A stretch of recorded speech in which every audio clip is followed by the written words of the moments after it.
My name is Matt Connerton, and of course, with me, as always, my partner in crime in this venture, Eric Pilcher. Hello, Eric. Hello, Matt. Eric is managing editor of the Irish Tribune. Yes. And of course, oh, I'm sorry. Yeah, go ahead. No. Go ahead. Well, we do want to introduce, of course, His Excellency of Tough Bumps. Austin Hicks is here. Hello, Austin. Hello. How you doing? It is excellent to see you. See what I did there? I believe that's grammatically incorrect, but okay. What is? It is excellent to see you. Excellency of Tough Bumps. Oh, Something feels grammatically off with that. Well, I think that's. I don't think so. Yeah, that's how you refer to royalty. I His Excellency, Your Excellency, Their Excellency. You got to be careful with the pronouns, but yeah, it's Right. all excellency. It's all royalty. Something even grander than the final boss. That's amazing. Yes. I mean, it always something. Eric, I noticed you're. Are you distracted? You're playing on your phone. What's going on? You know there? what? Maybe I'm not interested. Okay. maybe this is me showing a total lack of interest. You know what? You both should just ghost me and keep me off the show. Because Wow.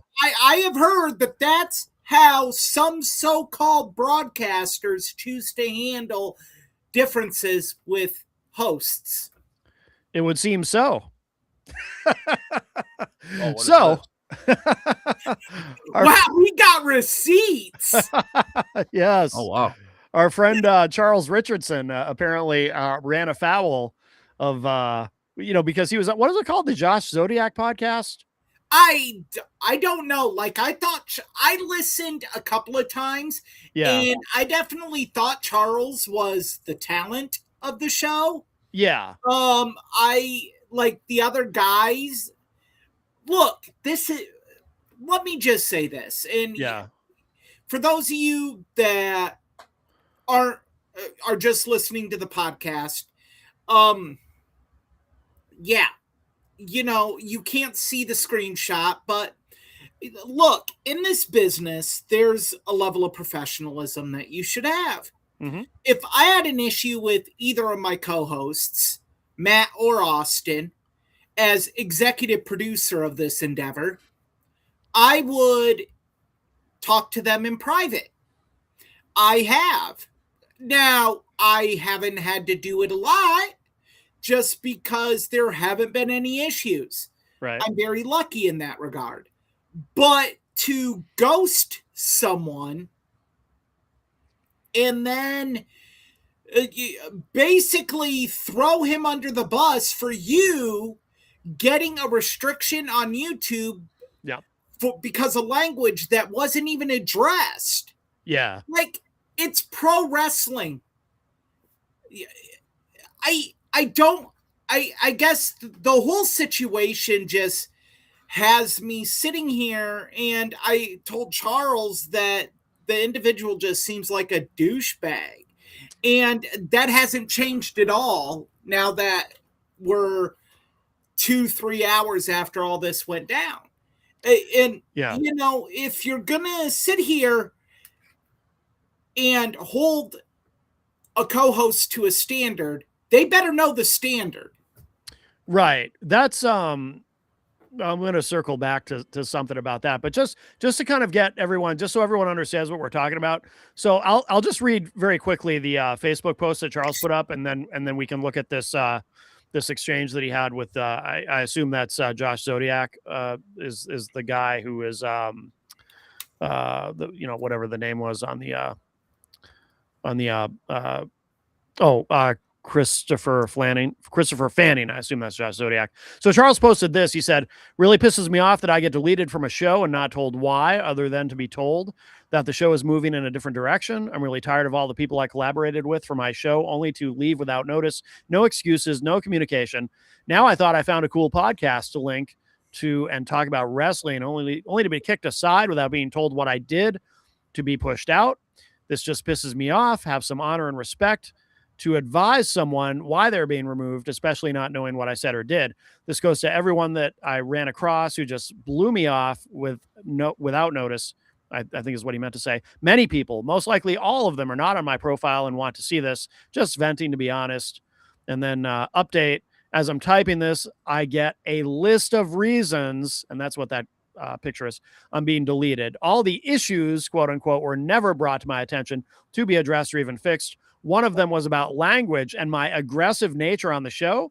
I've asked before the show and even after that if it was okay to go in that direction, and I was always given the green light every time. So I'm calling bullshit, but whatever. And then if you look at this exchange, so he said to, I assume this is the esteemed Mr. Zodiac. He said, Charles said to him, so no explanation on what I did or said, just blocking me from everything, SMH. And the reply that he got was, bottom line, I've gotten restrictions on YouTube, and I know you're not going to tone it down. So it's just best you not be on the show anymore. It's not personal. I'm trying to build my brand, and restrictions you're aren't just going to help me acting do like that. yourself, not personal at all. That Right. would be like me. That'd be like me saying, Austin, take down that hideous piece of toilet paper you have hanging above your left shoulder. Because it's disgusting and you're celebrating a Mickey Mouse championship. It'd be like me telling you to burn everything you wear on this show because it's gross and it has an ugly ass emblem on it, and you're celebrating championships where you're playing plumbers and pipe fitters. But I don't, because I'm not a sports fan, so I got nothing. 2 years ago, buddy, NBA champions. Just you played a shitty team. we I don't know played in what- front of people. In I don't know what any of this means. not in a You rec- weren't invited to the bubble, if I remember right. Yeah, actually, we were. We made it to the Eastern Conference semifinals. So, There's a well, bubble. didn't win the championship, so it doesn't matter. I mean, you won the championship, and it doesn't matter. So then, so Charles, so Charles, I don't know. You guys are speaking Greek to me. So Charles said, dude, I was only being that way because I thought it was shocking. Why didn't you tell me this? I could have changed my delivery and language. If I knew about these restrictions, I would have changed. And Zodiac said, it doesn't matter. I made up my mind and I'm moving forward. Plus, you're on your phone half the time we record. So I take that as you not being invested, which is really unfair. And that's an unfair thing to say. And I'll tell you why. Because here's were you saying something? I'm sorry. Well, Your Excellency, you of course have carte blanche. Yeah. No, but that's just really unfair, because what if, like, he doesn't, how does he know what Charles is doing on his phone? Charles might be looking up. Pulling up an article. Right. Like, he might be looking up something germane to the conversation they're having. So what's the problem? While what we're talking that's what about I do. news, Yeah. you can hear me typing and Yeah, breaking yeah. stuff. Like if Look, I'm like looking off to the side, it's usually I'm like looking something that's relevant to what we're talking about. I on my always phone. look like I'm looking off to the side because of the way I have to have my camera set up. But look, at the end of the day, all of that is just complete bullshit to kick someone off your show, in my opinion. And look, if you're going to sit here and complain about language on a pro wrestling podcast, bruh. And there's this easy way to avoid restrictions on YouTube. You change your age content. Like, I mean, unless Charles went on there and said something hateful and bigoted, which, knowing Charles like I do, I'm going to say with 99.99999% certainty did not happen, then you can avoid restrictions. Yeah, there's also weird. I mean, YouTube is always changing their rules, but there's also a thing like if you're gonna have, like, if someone's gonna drop an F-bomb, they shouldn't do it with it. As long as they don't do it within the first 2 minutes, you're fine. But if it's right up front, it's a problem or something. That's why some of these podcasts you listen to on YouTube, like they'll be uncensored, except like if somebody swears in the first minute, there's a bleep, and it sounds out of place because it's like, why did they bleep that? They don't bleep anything on this show. And but YouTube's always changing their rules anyway. But the thing that it reminded me of was, you know, I had my recent experience getting kicked off, I guess, or you could call it mutual. But I mean, Paul Cormier's exact words to me during our argument when we parted ways during Retro Spectrum Radio was he said, "Get the fuck out of my life and never talk to me again." So I guess I was kicked off. Oh yeah, that's what he said to me. But it was kind of, that's Matt. Is that mutual? That's like a totally different level. There's a through line here though. And the through line is, aside from just shocking unprofessionalism, there's another commonality here, because obviously this guy, Josh Zodiac, is not happy with how his show's going. So he's blaming Charles, right? Got to have a scapegoat, right? It's the same thing with Paul. Paul is just this miserable dude who's never happy with his show and comes in grumpy every week, and he always needs a scapegoat. It's always somebody else's fault that his show isn't the way he wants it to be. And he finally got to me after all those years. He finally decided to blame it on me. It's the same mentality. It's the same psychosis. Look. So is it Eric, I don't mean to cut you off, but I'm just saying, like, ahead. Is there, I don't know these people, but is there like was he looking for a reason to cut this dude out of the show? No, he just up and did it. Like, this all went down today, Oz. I didn't know if there was like a problem long time ago or something. Without warning. Now, I have noticed that Charles hasn't been plugging the show recently, but reading the messages, it makes sense, because they haven't been. I wish we should have had Charles come on and given him kind of a platform to discuss this. But it just seems like that they either A, weren't broadcasting, or B, just keeping him out of the loop. Yeah. And if you're not broadcasting, that's why your show's struggling. A show only struggles if you don't churn content. You gotta generate content on a semi-regular basis. Or if you're not, communicate to your audience as to why you're not generating said content. Right. With that being said, just to cut a co-host out is just so many things, like professionally and personally, wrong with that. And I learned the hard way, in this business, you do not want to burn bridges. Right. Because you never know when you're going to have to go back on that bridge. Right. And I've learned that lesson the very, very hard way. Yeah. There are so many news outlets in Cedar Rapids that won't touch me with a 50-foot pole. Really? Because of my behavior when I worked at KCRG TV9. Oh, okay. What did you do? Operated a camera drunk. Oh yeah, I can't do that. Yeah, and I forgot to lock the camera down. So on a live shot, the anchor is talking and the camera slowly goes down as I'm passing out behind the camera. Yeah, I'm holding the handles and tilting down. Yeah, I can see why that would be problematic. I threw up in the garbage can during a commercial break. In the studio. This was all the same day? Oh, yeah. I wasn't fired for that. I was suspended. Oh, okay. Yeah. But when I left, it was, when you leave, I left to go back to school and try to finish my 4-year degree. Yeah. It's then you realize all the damage you did. Because you thought you had all these people in your corner, right? And they no longer have to deal with you on a daily basis. So now they're not even talking to you anymore. Right. And it took, somebody that I still adore to this day. She told me what the issues were, and that basically I was poison. And I like, the big thing with me was too much too soon. And I didn't know, I wasn't mature enough to handle it. I had went from sports editor for the Kirkwood student newspaper, a community college newspaper, to being on the Kirkwood radio station, to working at KCRG TV9 and being copy editor for a nationally published magazine. and being able to call anyone in the UFC anytime I wanted Mm-hmm. for a quote or press passes, anything.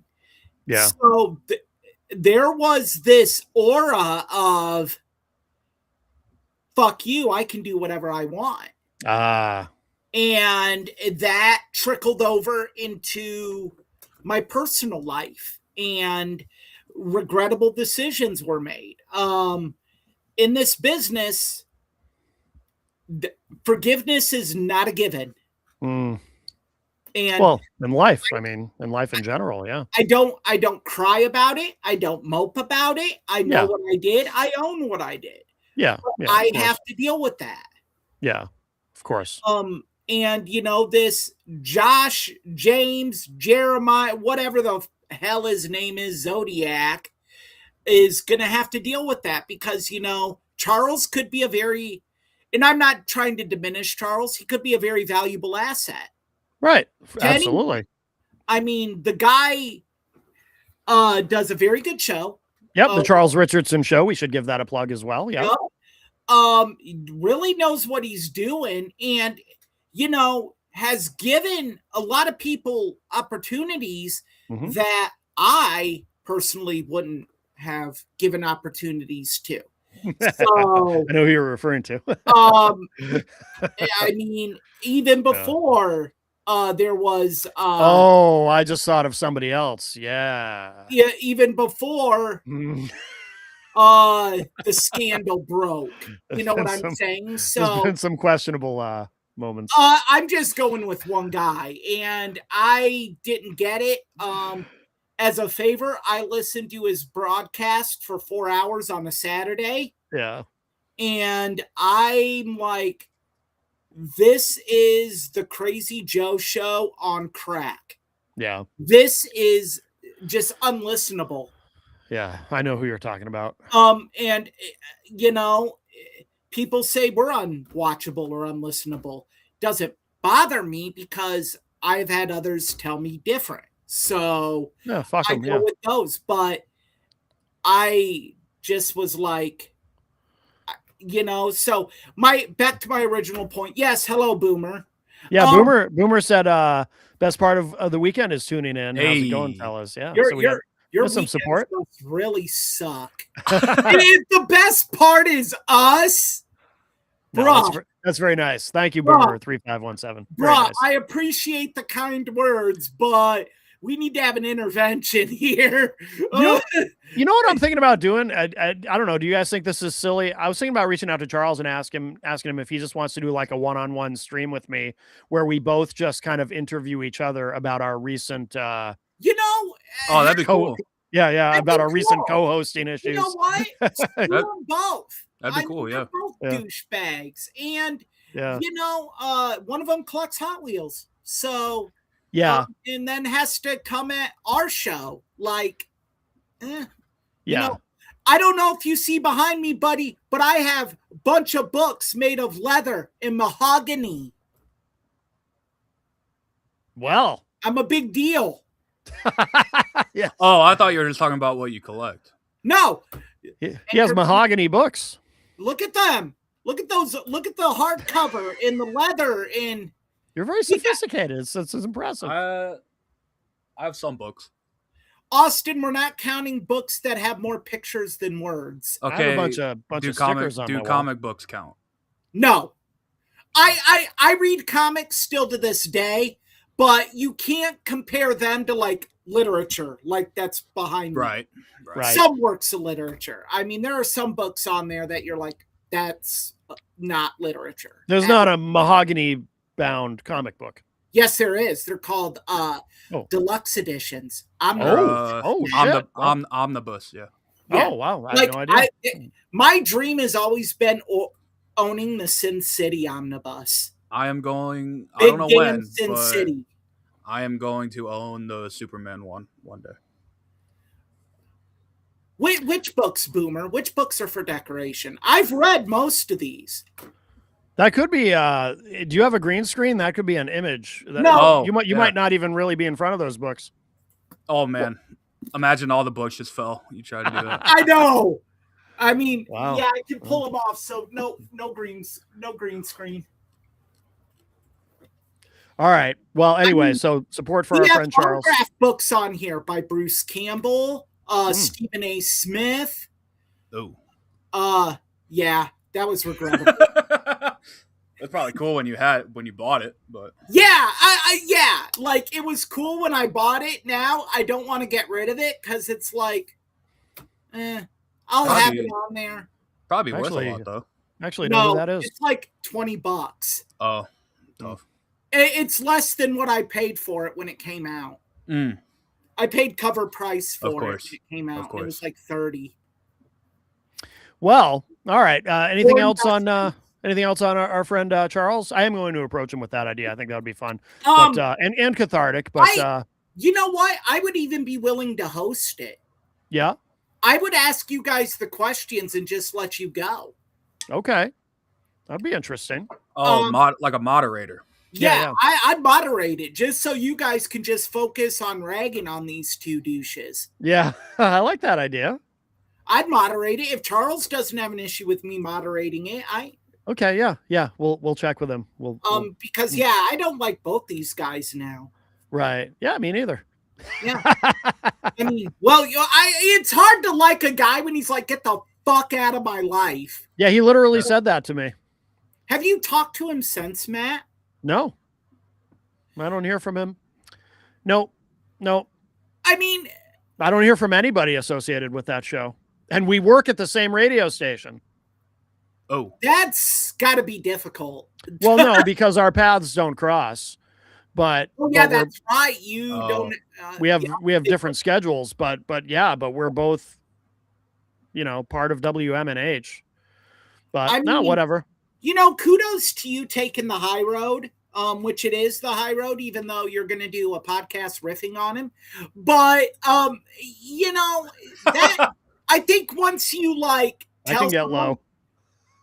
Yeah, I think once you tell someone get the fuck out of my life after a 16-year partnership, all bets are off. That's like the white guy version of "Hit 'Em Up" by Tupac.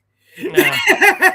There's no gloves on these hands. That's I ain't got no motherfucking friends because I fucked your bitch, you fat motherfucker. That's what that is. It's over after that. Fair enough. All right. Well, should we move on to Clash of Italy? Clash in Italy? Clash in Italy. I don't know why I said Clash in Italy.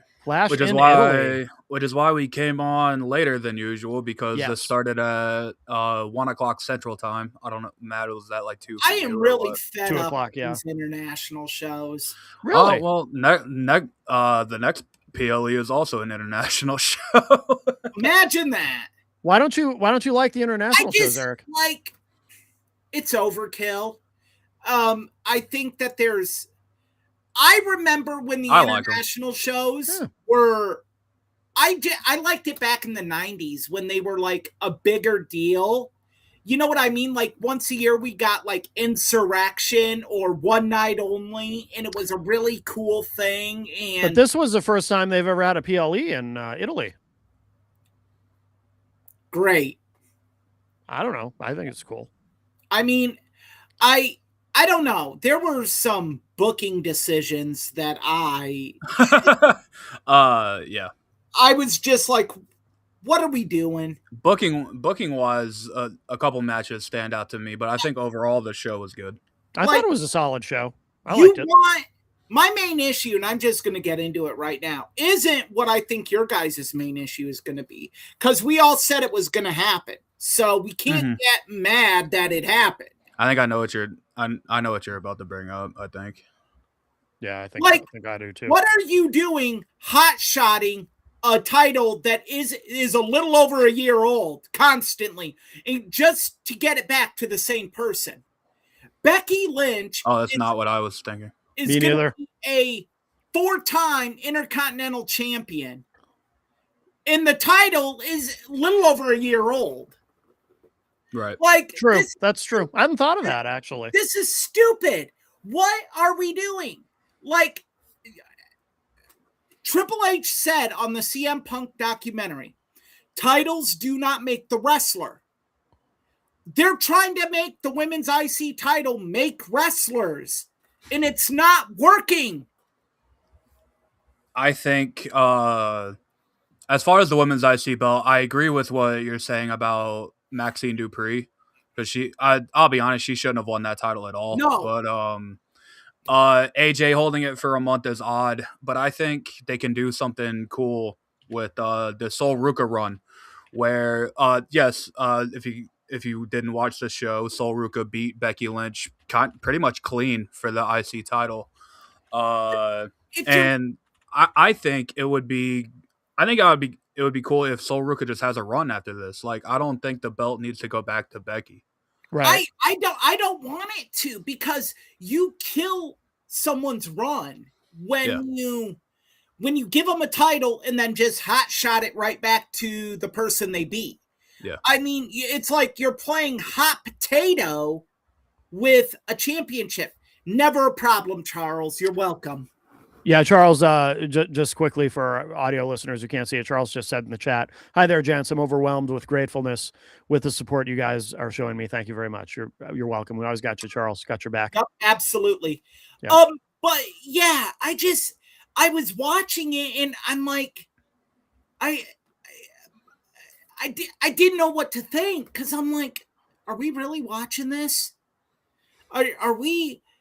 Is this really happening right now? And it did, and I agree 1,000,000% with Austin. I hope they just go ahead and give Sol Ruca a run. Yeah, I hope so too. I don't think they will. I think somehow, some way, probably SummerSlam, Becky Lynch gets it back, but that's dumb. And then you wonder why there's no stability whatsoever after the top of the women's division. And there isn't. There is no stability at all. After you have the top cluster of women, there's no stability at the mid-card. There's no stability in the tag division. And a division is only as strong as your supporting levels. Because eventually you need to funnel those mid-carders up to that main event stage. But if you're diminishing them by having them lose to Becky Lynch every 3 months, doesn't matter. And I don't like to see titles being diminished. I've never liked hot shouting. I mean, to me, Becky Lynch could have greatly legitimized the women's IC title. Yeah. But you hot shotting it just makes it as irrelevant as the 24/7 championship. Or the Speed Championship, or the John Cena Special Edition Invitational belt, or whatever the hell it's called. I forgot about that. Yeah, I think I don't know what's gonna happen with the Sol Ruca run. It very well could go back to Becky Lynch. I hope it doesn't, but I think it will. If they do a rematch, which I assume they will, I would have Sol Ruca beat Becky Lynch and kind of legitimize this run that she's about to go on. But who knows? But yeah, it's been very weird booking for this title ever since they've introduced it. It's fared a lot better than the other mid-card women's title. Oh yeah, the women's U.S. Championship. I don't even know who holds that right now. I was just thinking the same thing. I can't even remember. Tiffany Stratton. Tiffany Stratton. Oh, that's right. Yeah. It's Tiffany, and it's always awkward when someone. I was just gonna say it's always a little in the top of the top of the division. Then you just bust them to the mid card. Yeah, that's always awkward to me. Whenever a world champion then holds the U.S. title or the Intercontinental title championship, and then it's like, because that title has yet to be defended on a PLE since it's been created. I mean, I didn't even realize. You gotta have Obafemi and Brock Lesnar for the 50th time. Brock's got to get his win back. Come on, Austin. Only the second. Man. But I think Sol Ruca and Becky Lynch had a good match. I think it was I enjoyed it. Their Saturday night's main event match. And don't get me wrong, I am not diminishing Sol Ruca. No, I think she's great, and I love her. Sol Ruca's awesome. My main issue is just this mess of booking with the women's IC championship. The best way to legitimize her is let her have a 4 to 6 month run with this title. Mhm. Yeah. Let her beat Becky. Give Becky a little bit of time off. I mean, she's been going hard now for over a year. So see what Soul can do with the mid card on her shoulders. Yeah. I'd say put Becky back in the main event picture when she comes back, because like You could even do Yeah, that. I think it's done. I think Becky's been too far removed from the world title picture enough to where you can plug her back in and she'll be actually like a welcome addition to that Long upper as she, tier of women. Well, long as she she- would have to go to SmackDown. Long as she remains a Yeah. heel, that's what I care about most when Yeah, it comes to her. that's what I Yeah. meant. That she would I have to go to love her. I SmackDown. love her promos. I don't care if she wrestles. I just want to hear those promos. I Because love you're her not promos. going. Because I don't know how heel Becky Lynch versus heel Liv Morgan would do. I think you would get a visceral reaction Mm. from the crowd that you Yeah. really don't want. By the I- way, do you know who hates Becky Lynch? Is Stevie Richards. Have you ever? Of course he does. But I don't get it. It's so bizarre. He hates her. He I thinks don't he know. thinks she's the worst thing ever, and I don't I understand. think I think Stevie Richards hates wrestling. I like from what I've gathered, every time I see clips of his podcast and stuff, I have yet to hear this dude say anything positive about the wrestling he watches. And it's like, Well, bro, I mean, you could say the same about any of the old timers, though. Yeah, I mean, he doesn't like any modern wrestling. He's just Yeah. critical of all of it, and it's like they don't get it. I do like Stevie Richards. I think his podcast is interesting, and I he does like it say a when lot of interesting things. I but- like it when Stevie is giving insight yes. into something he was a part of. Oh yeah. yeah. Like when I he's think- talking about ECW or TNA when he Yep. was there, I think that stuff's great. But when he's like talking about like a show or a match, it's Oh like, yeah, it's so like insufferable to listen to. He it's In hates my he, opinion, he hates Becky Lynch, and he hates Lyra Valkyria too.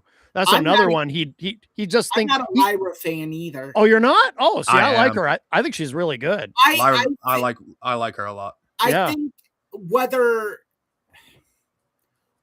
it was bad booking or That's probably what did it, because her Something booking's been pretty on- bad.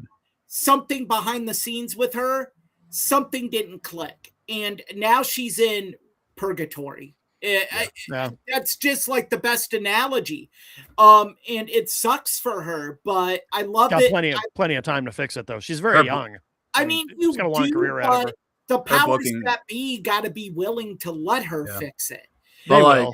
They will. What you're She's saying worth it. what you're saying isn't wrong though. Her booking since she's been on the main roster has been bad, Oh yeah. like really bad. Like and I'm sorry, the tag team of her and Bailey, just anytime I see them together, it feels forced. Yeah. It just doesn't feel natural. It reminds me of the Boston Hug connection, where you're just waiting for one of them to turn on each other, and it just isn't happening, and then they do it like a year too late. Mm. Yeah. Like I mean, that's what's or gonna happen with what they're Bailey and doing Lyra, with Alexa and Charlotte. right? There have been so many opportunities there where they could have them turn, and they didn't do it. Yeah. And it's just like at this point, if you do it, it's a throwaway because I think a majority of the audience, and if listeners may not. disagree, I mean, and if listeners disagree, please say something. But I think at this point, when they do it, a majority of the audience is going to be, we don't care. Then don't do it. I mean, I'm actually fine with. I actually think it's kind of cool. It gives them both something to do and keep Charlotte out of the main event picture. Which I'm totally cool with. Yeah, I'm actually of the opinion of if and when they do break up, like, does one of them really have to turn on each other? Can they just be like, "Hey, we had a good run. Let's go our separate ways." Like, yes, like I actually much prefer when tag teams break up that way. I think as far as instead of like turning on each other. I think if you can tell that the crowd really wants the breakup, yeah, you do the breakup.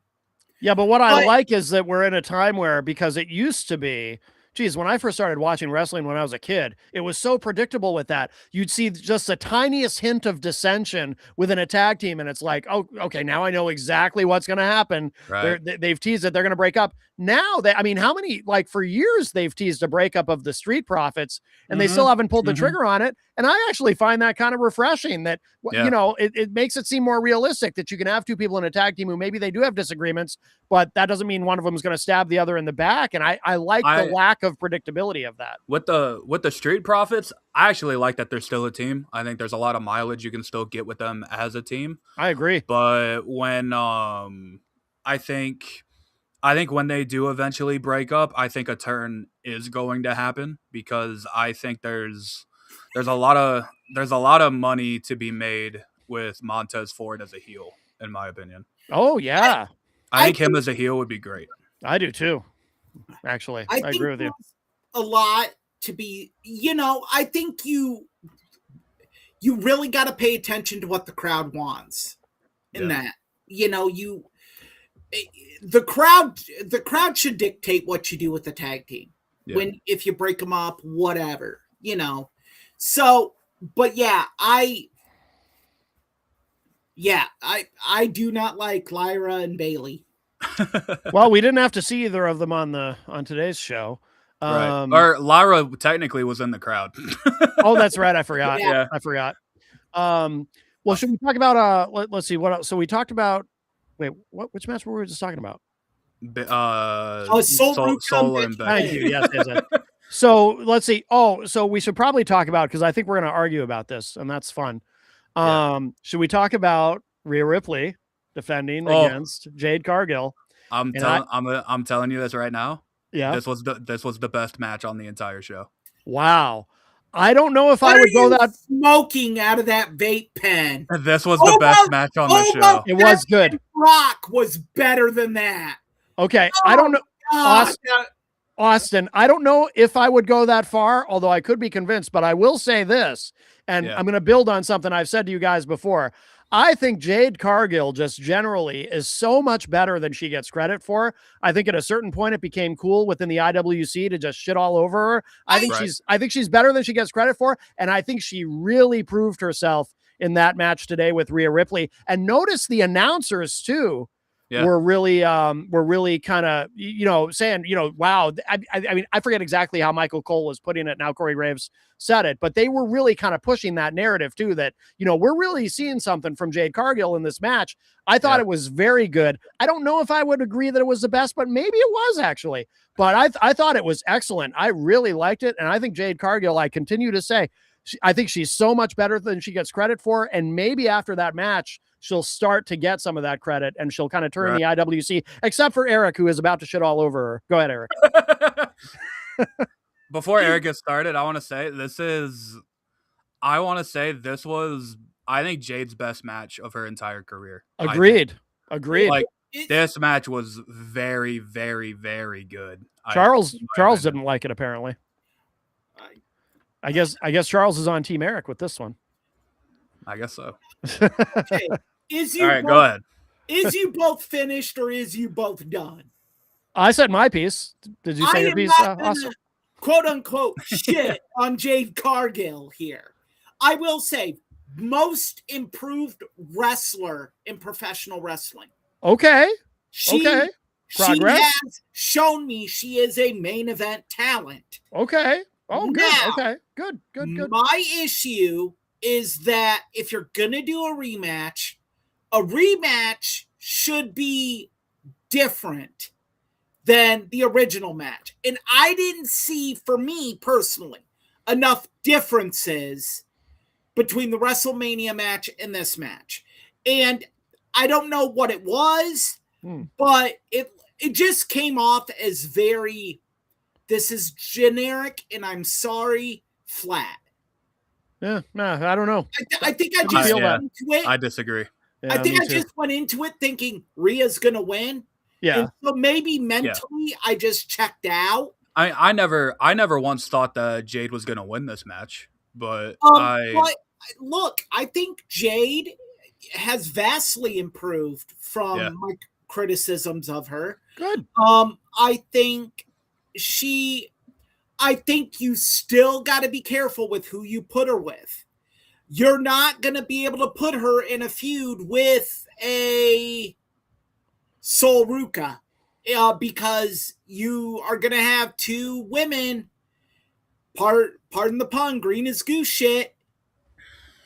And so you got to cautiously book her. Yeah, be smart about it. Yeah. That's fine. You got to, I mean, there are many others in WWE that you have to cautiously book a lot worse than Jade Cargill. Sure. Right. Sure. But no, I think Jade has vastly improved. This match just fell flat with me. I agree with Charles. I thought it was a snooze fest. Wow. Expected ending. But Jade looked really good. Yeah. Good. Okay. Well, progress. And by the way, also points to Rhea. Red happens to be my favorite color. And so I like what she was wearing. And because Rhea usually wears black on those rare occasions, like at WrestleMania when she wore white and some gold and stuff, it always looks cool when we see her with a little different color. And I really like the red. So just I'd throw that in there too. Different color is good, unlike the basketball game in Oklahoma City last night. Again, I have no idea. The crowd was like 98% white. Right. In Oklahoma City? Well, yeah. What? In Oklahoma City? Yeah, but it was like, what is going on? I just wanted that to be put out on the internet, that I noticed this, and I'm like, this is very disproportionate of what the NBA audience is. This is... You got an eye for detail. If you notice the crowd. You couldn't miss it, Matt. Matt, you ask Austin. Austin watched the game. You could not miss it. No, it is very white in that. Wow. I'm like, and I'm a Boston fan, and I'm sitting here like, this crowd is white. Yeah. Did you guys notice the botch in this match with B-Fab? I don't think I caught it. I don't remember. So I think it was. I noticed it. Rhea hit Jade with a riptide, and then the way Jade positioned herself, it was obvious that B-Fab was supposed to put her foot on the rope. And I don't know what happened. The cue. B-Fab just could not grab her leg to save her life. So much I did catch that. That Jade had to just do it herself. I have been told that I'm overly critical of botches on this show. Yes. So I've said that. What? I've said that. Yeah. No, outside people have said that. Oh, okay. Because I've said Sports Illustrated says it. I think in Bleacher. No, I'm kidding. That I'm overly I'm in Sports Illustrated. No, suck it, KCRG. Who's poison now? I don't know who that is. Now I remember, because I remember saying that if wrestling were real, everything wouldn't be pretty and perfect. So I've never understood why people get so upset about botches. I think like a botch like that cannot happen. Cannot happen. It looks bad. It does. Bad, and that's such an easy spot. They saved it well though. Like the ref just slowed down just enough. They did a really good job of saving it. I'm of the opinion that B-Fab and Michin weren't supposed to get thrown out. Oh, really? Because the ref probably said in the IFB after that, get them the hell out. They're ruining the match. Because the ref obviously sees them, and what is the ref just gonna continue to let them be outside the ring even though they directly interfered with the match? So I think that they weren't supposed to be escorted out. I think the spot was supposed to be like Charlotte gets them out of the arena or something like that. I agree. I think someone got into the ref IFB and said throw them. Also, Charlotte getting involved instead of, I just figured it was going to be Io Sky, but Charlotte being the one getting involved is kind of cool.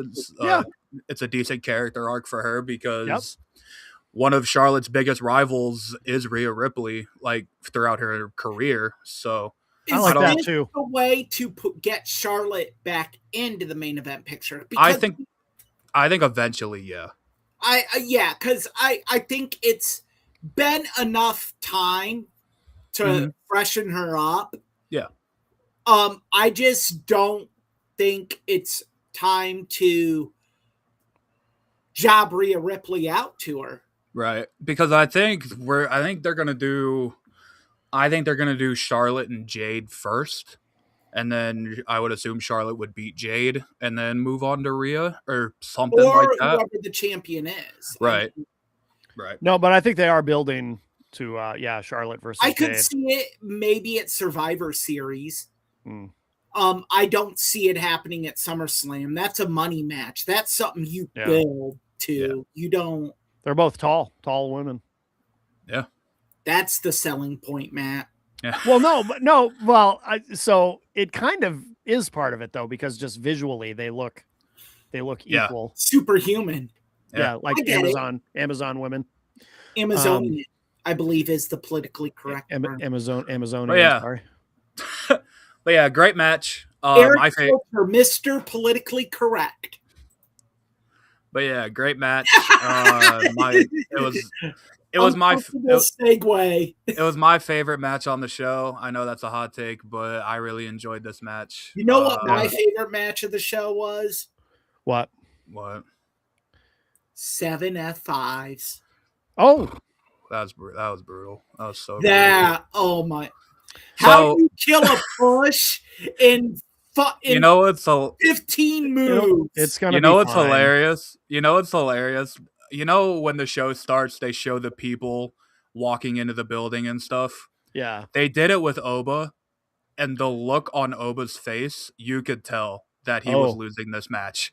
He just had such boo-boo face going on. Well, even going to the ring, maybe that's what I was picking up on, because I was trying to figure out when he was coming out to the ring, I'm looking at him and I'm thinking something looks different. His demeanor was different. Yeah, he did. He had the boo-boo face. He looked pissed. Like he looked pissed off. Wouldn't you be? No, he has every right to be. But it seemed like he got to the building and Triple H went, "Brother, you're losing tonight. Sorry." No, brother, it ain't your night. Yeah. And oh man, just what a fucking terrible match. I mean, so I will say the ending spot was very cool. It was it was well done. Yeah. The going for the fall from grace and then Brock jumping over Oba essentially, and but just. I actually really like the spot where Brock F5s Oba through the table and Oba's completely lifeless, and then the ref gets to like 8 or whatever, and he stands up like nothing happened to him. I like that and too. He just walks into the ring. Like that was really well done. Yeah. I think. Sorry to cut you off, Austin. Good. 2 things on the boo-boo face. You can be pissed, but you can't show that you're pissed. Yeah. And I hope that doesn't hurt Oba. I don't think it will. I could see a situation where some creative may use it against him. The name Michael Hayes comes to mind. There's too much money in this guy for anybody to hold anything against him. Stranger things have happened. That's all I'll say. Fair. Right. That's all I'll say. Yeah. That and in 2026, who gives a damn about Brock Lesnar? Yeah, like we're losing to Brock Lesnar. I'm sorry, Charles. Apparently, Charles Richardson cares about Brock Lesnar. So I noticed that's an interest. I didn't even notice that until Charles pointed it out. He says, "I no was Germans. Nobody went to Suplex City." Yeah, because there were 7 F5s. That's true. It was all about the F5s. So before this match even started, can't go longer than 10 minutes. No, there's only so much you can fit in there. 5 minutes in, and he's gassed. So it's like. So Brock made his entrance, and I'll give him this very electric entrance. The crowd singing his song. The crowd was very, very obviously happy to see him because he hasn't performed in Italy since like 2002, I think they said, or something. Wow. But Oba makes his entrance. The crowd is so loud that it is shaking the building. Yeah. They cut to the hard cam in the building. Guys, sorry, that was unprofessional. The building's literally shaking while Oba's making his entrance because the crowd is so loud, and I'm watching this and go, yeah, wow, this dude is making the building literally shake, and he's about to lose to Brock Lesnar. Yeah. Like, what the fuck are we doing? They better. I mean, I don't know. And I want to say this. I'm sorry I put this out there because I think it was You last did. week. This is your fault. This is your fault, just like we still have to refer to Dalton Castle as a former Ring of Honor World Right. Champion is your Right. fault. Right. You put that out there. You spoke it did. into So, existence. I did. think it was last week right on this show where we were talking about this match, and I go, look, Brock's gonna win, and then maybe this turns into a trilogy at SummerSlam. And after the match, Brock wins. He looks at Oba and goes, "We're 1-1," Yeah. and then walks away. Like, So and you they know are they may job him out at SummerSlam for Brock's last match. so they're very obviously going to do Brock and Oba 3 Yeah. at SummerSlam If- probably. Look, one, don't go against tradition. Don't do it. No, Oba has to beat him at SummerSlam. Yeah, like, absolutely. Yeah. If SummerSlam is his retirement match, the rule always is you go out on your back. Yeah. No, I'm sure that's what they're planning. And Unless do you're not destroy tradition. Mhm. As a matter of fact, I think they should just job Brock out to Oba. Just have Oba run through him. Kind of like how they did at Mania. Yeah. But just you have Brock do an F5, Oba just if Oba can do it, and I'm pretty sure he can, you have Oba do like a kip up and just grab Brock, fall from grace. Yep. Over. Yeah. So I think Brock and Oba 3. Obviously, it's a big match for Oba. You're wrestling Brock Lesnar. But the part that makes me upset is Oba Femi is about to go through a whole summer where he has nothing to do, really. Because his entire summer is just him getting to SummerSlam. Right. So and Brock isn't going to be on every show. So no, so it's just he's not going to be in a long-term feud with a big name like he should be. He's not going to be really doing a whole bunch on TV. He's just going to be stuck in Brock Lesnar purgatory until SummerSlam, and I think that is a massive, massive waste. That's of one Oba way Femi. You can kill a push. Yeah. It just is, and I hope they have a plan for that. I think they do. I hope so. I think I'm 50-50. I think at the end of the day, Oba's going to be fine. I do think. too. I think he's just too hot at the moment. We're saying this when it's about to be June, but who knows what it's going to look like in August. But I think, and I hate to play devil's advocate, but if you were going to have Oba Femi lose this match, I think him taking 7 or 8 F5s is the correct way to do it. I would have had him take 10. Yeah, like, I mean, I would have had, I don't think he did this, but I would have had him like kick out at 1 on the first few of them just to make him look even stronger. But Yeah. if I he like is that. if he is going to lose, this was probably the best way to do it, I guess. But Or they could have had they could have had Heyman do something. He could have cheated. In other words, have Brock go over, but have him cheat. right. Charles, I think they're pushing Royal Rumble WrestleMania season is my understanding on Oba in the OTC. Yeah. Yeah, There's no reason to rush into that. Because people were saying people were saying Roman Oba could be the SummerSlam match. That's obviously not the case now. So could you have Oba? I would have Oba come in at 1 in the Royal Rumble and just run through everyone. I was gonna say, like, Make him so dominant. Mm-hmm. Yeah. I think now this means that, like, I don't know, obviously the Royal Rumble is very far away, but who else would you have win the Royal Rumble at this point besides Oba? Time will tell, but I would agree with that. I think it's Oba. I think as penciled in as everything could be, Oba is facing Roman Reigns at Mania. Yeah. I think that is the plan. Because you could do it the lazy way and just have Oba win Money in the Bank I think that's lame. I think Oba is above the Money in the Bank stipulation. How do you? But I agree. I've never been a fan of having big guys win the Money in the Bank match right, because them in that ladder match just looks clunky as hell, Mhm. Yeah. and it just doesn't work. The It's whole like thing when about the whole thing about Money in the Bank is it's got to. I've always thought it needs to be that athletic guy, that hard worker that needs Yeah. that little extra push to get into the main event tier. Mhm. Oba doesn't need it. It does nothing for it.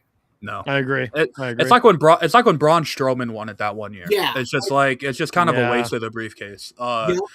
I mean, obviously Money in the Bank's far away. My early winner would be Dominic Mysterio, but that's just me. I would go with that. Mhm. Yeah, but yeah, I mean for Oba, I don't think this is like gonna hurt him in the long run, but I'll be honest, I would have just had him beat Brock again here, but Mm. it is what it is. Yeah. Should we talk about the opener? Cody Rhodes defending against Gunther.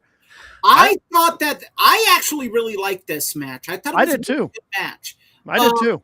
I liked the open ending. Right. I didn't really like it a whole lot. The match was good. I didn't really enjoy the ending that much. Look, it gives Cody something to do. And it gives Gunther something to do. It gives Gunther an out. I really liked the finish. I did too. I thought that was interesting. So much so, Jenny actually backed it up a little bit so we could see it again because it was like, wait, something weird just happened. Because it actually because I'd never quite seen that before, where Gunther's foot isn't.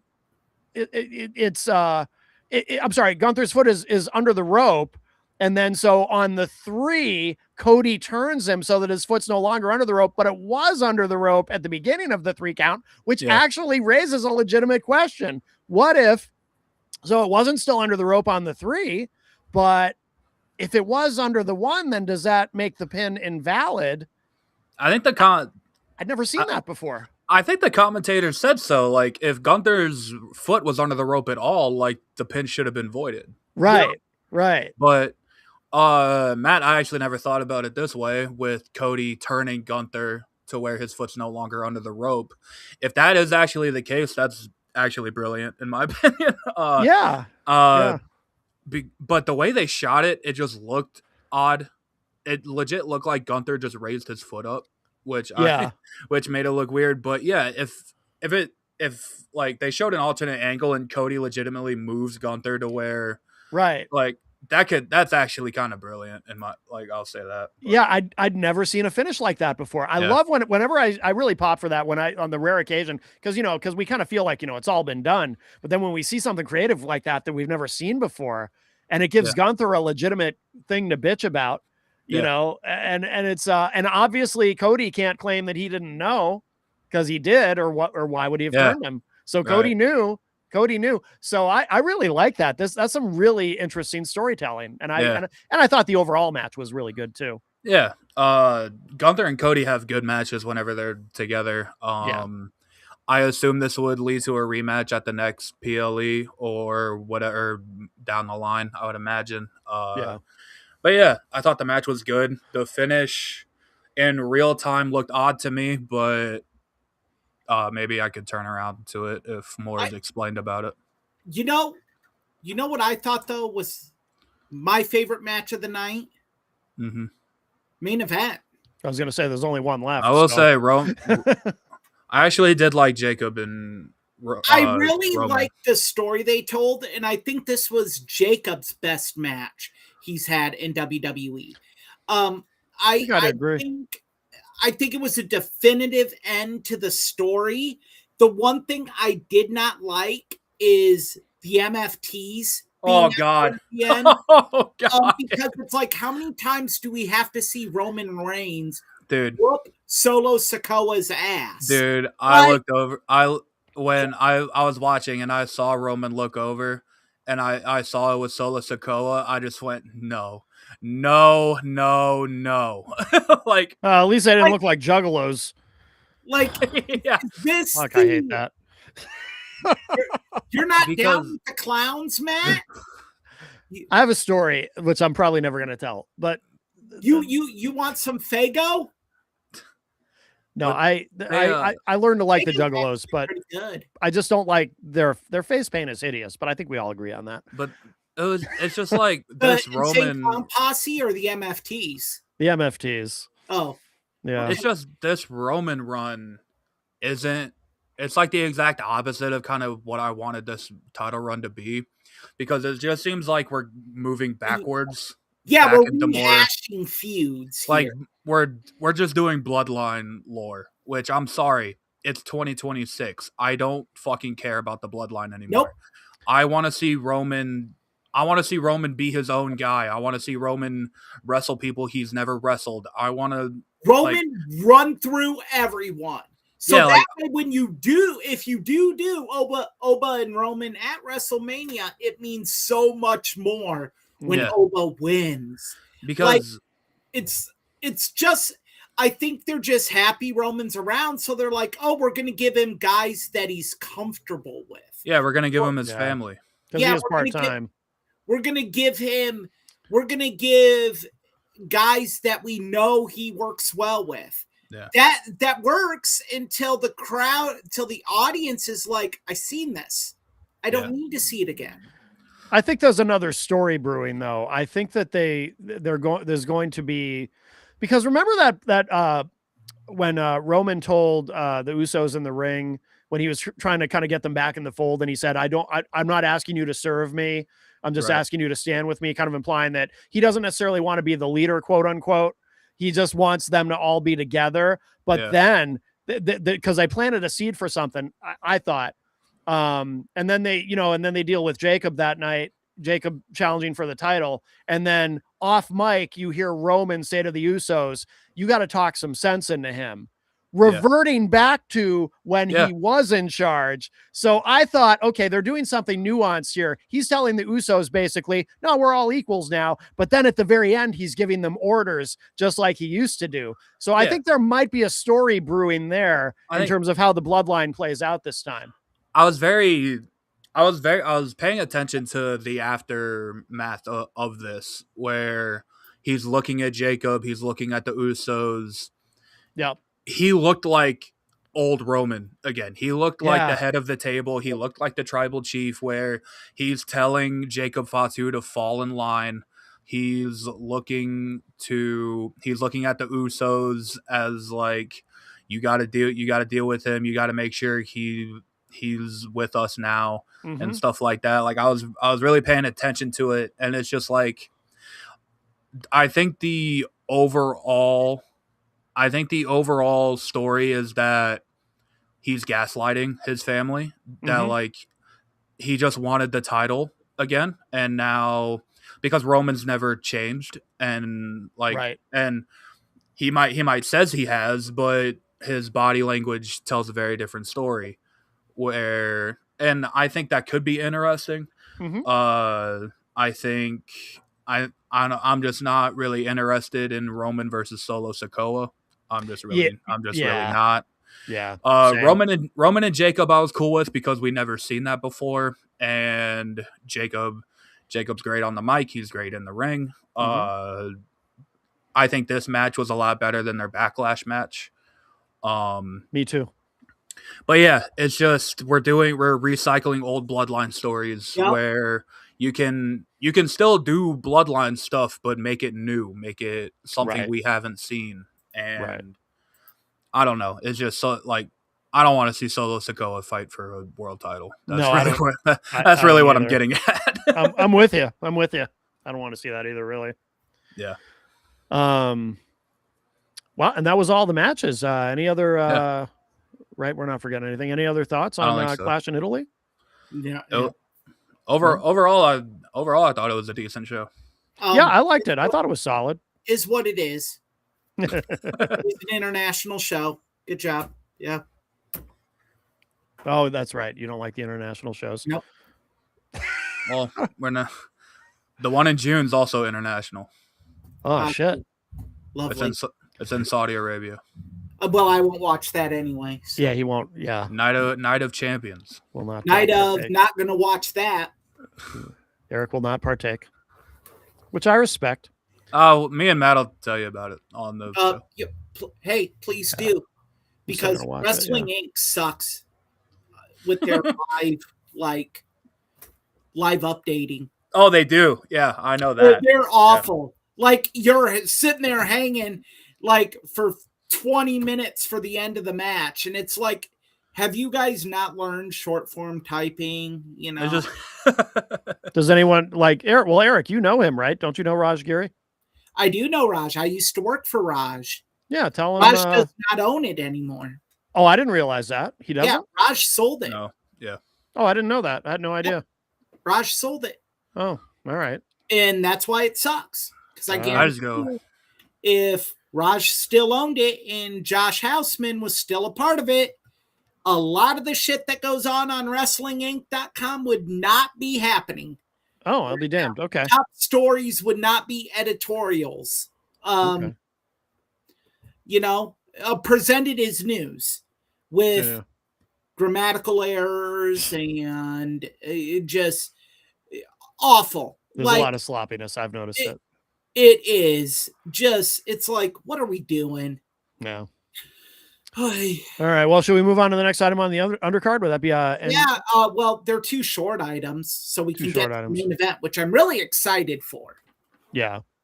All right. So NJPW.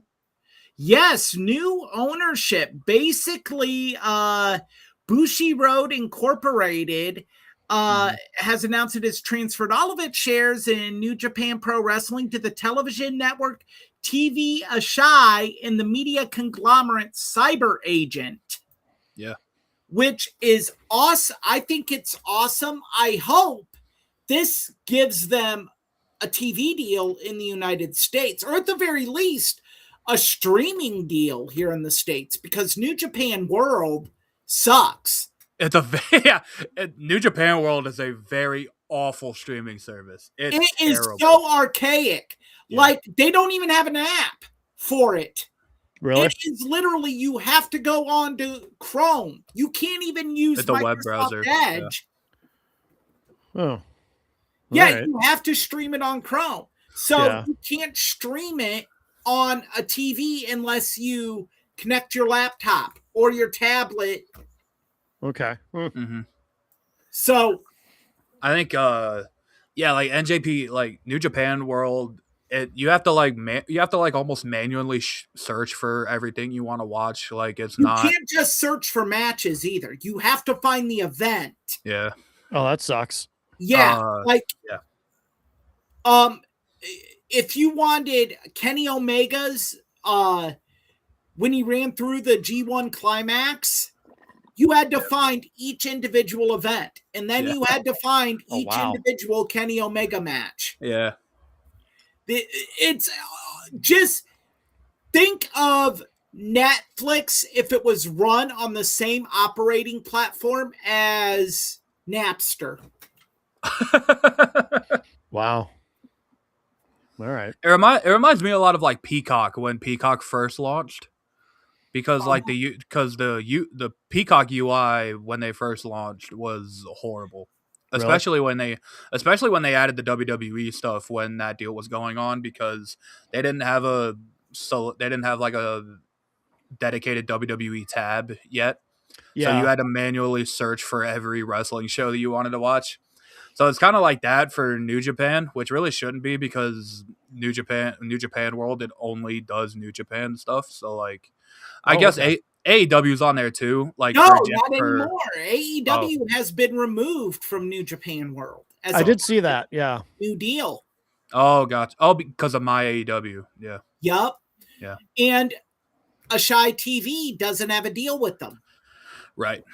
The deal is with Bushiroad. So, look, I hope this makes New Japan viable again.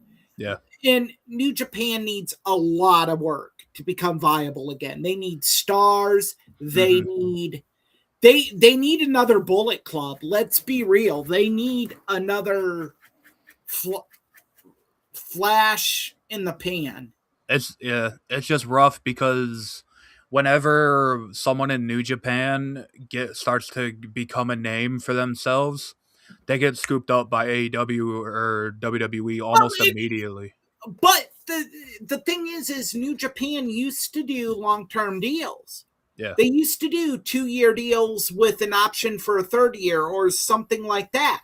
But they stopped doing that because Bushiroad felt they would save money. So they went to more per show deals. You're saving money, absolutely. But what you're doing is you're ethering off your talent. Yeah. You're allowing AEW and, by definition, Ring of Honor and TNA and WWE to siphon your talent because they're not locked down. They're on a per show deal. And so with the G1 Climax coming up, it's going to be very interesting to see when they're developing these stars, if in the middle of the G1 Climax, AEW comes in and is like, hey, want to make money? It's also because AEW's next pay-per-view is Forbidden Door, which, if people who don't watch AEW are not really all that into AEW, Forbidden Door is basically a joint pay-per-view, mostly with AEW and New Japan. Like, they have CMLL's a part of it, Stardom's a part of it, I guess by definition, Ring of Honor is a part of it too. But the big two companies that are presented is AEW and New Japan. And the main problem with Forbidden Door these last couple years is it is more turned into an AEW pay-per-view more than a joint pay-per-view because, yes, there will be some New Japan talent on these shows, but like it's not like the first Forbidden Door where every match had AEW versus New Japan or New Japan versus CMLL or AEW versus New Japan versus CMLL, stuff like that. It's more AEW versus AEW and a New Japan talent and a tag match and stuff like that. It's just because it's not viable to sell AEW versus New Japan when everybody that people knew from New Japan now works for AEW or WWE or stuff like that. So it's really put New Japan in a bad spot. I really hope this new deal, like Eric said, puts them out of that bad spot, but I think it's going to take a very long time before they get out of that spot. Yeah. And so hopefully this begins that because I don't think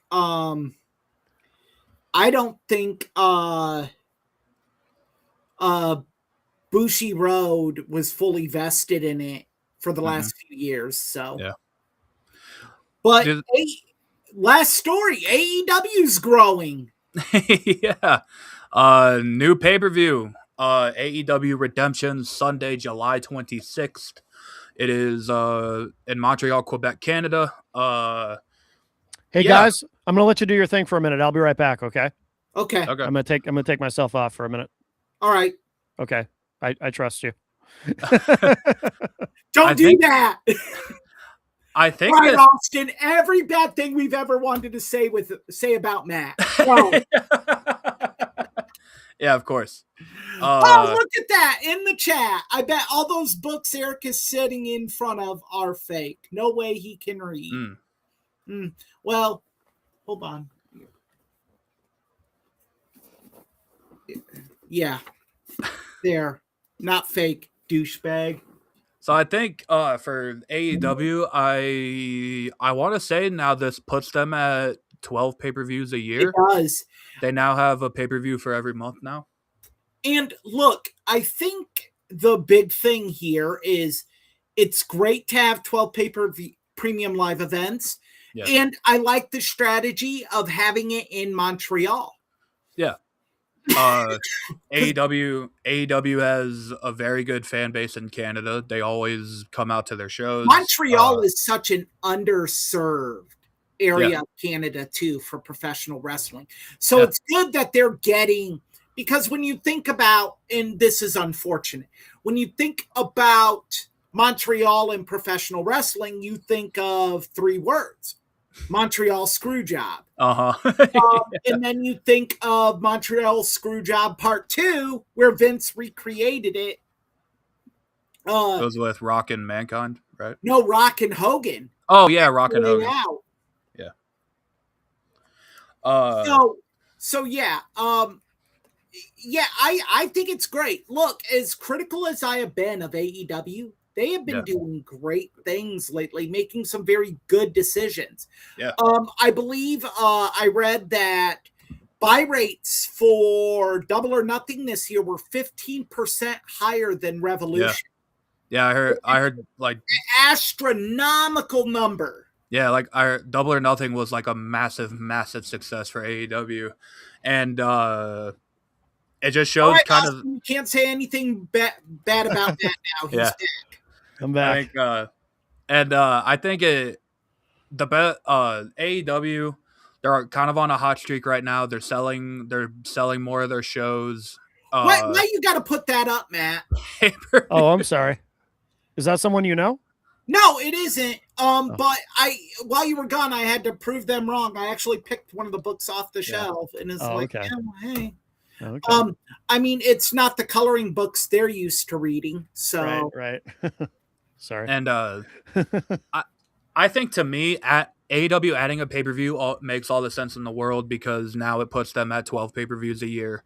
And give them the opportunity to go to Canada, or maybe go into Mexico, or go into areas where they haven't really been able to go, because a lot of major cities, when you go in there and do a television show, they force you to sign to do a PLE as well. It's a 2-show deal. Yeah. You sign to do the TV show, and then it's like, okay, in 3-4 months, we'll come back and do another TV show or a premium live event, depending on the deal. That's why WWE, if you've ever been to a live Monday Night Raw, they always say WWE will be back here at the United Center on for SmackDown for Money in the Bank, or however they do it. Right. Yeah. And plus AEW, their pay-per-views sell really well. They usually sell out. Pay-per-view buys are usually very strong, and all this shows is that like business is going well for AEW right now, and it seems like they finally pulled out of the cold streak that they were in just a couple years ago, or even a year ago. Well, I think, there are still issues within AEW, but I think the big thing is you have your face of the company.